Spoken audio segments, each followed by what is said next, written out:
অমিতাভ বচ্চন স্মরণ করেছেন কীভাবে লতা মঙ্গেশকর পরোক্ষভাবে তার লাইভ কনসার্ট কেরিয়ার শুরু করিয়েছিলেন। অমিতাভ বচ্চন সঙ্গীত, শিল্প, সংস্কৃতি এবং সামাজিক কাজে তার অসাধারণ অবদানের জন্য লতা দীননাথ মঙ্গেশকর পুরস্কার পান। যদিও প্রবীণ অভিনেতা তার বক্তব্যে বলেছেন তিনি নিজেকে এর যোগ্য বলে মনে করেন না। অভিনেতা তার পুরনো স্মৃতি থেকে একটি সুন্দর স্টোরি সকলের সঙ্গে শেয়ার করেছেন। সালটা ছিল 1981 সালের ঘটনা। তখন অমিতাভ বচ্চন নিউ ইয়র্কে ছিল।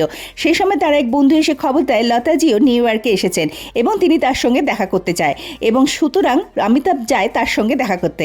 লতাজি আমাকে বলেন, আমার এখানে একটি অনুষ্ঠান আছে, আমি চাই আপনি মাত্র 2 মিনিটের জন্য এসে মঞ্চে এসে আমার সঙ্গে পরিচয় করিয়ে দিন।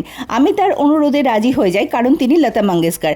আমি যখন মঞ্চ থেকে চলে আসি তখন লতাজি আমাকে বলেন, আমি শুনেছি সম্প্রতি আপনার একটি ছবিতে গান গেয়েছেন, ওই গানটি একবার আমার এই অনুষ্ঠানে গান। ছবিটি ছিল লাভারিস আর গানটি ছিল মেরে আঙ্গানে মে তোমারা ক্যা কাম হ্যায়।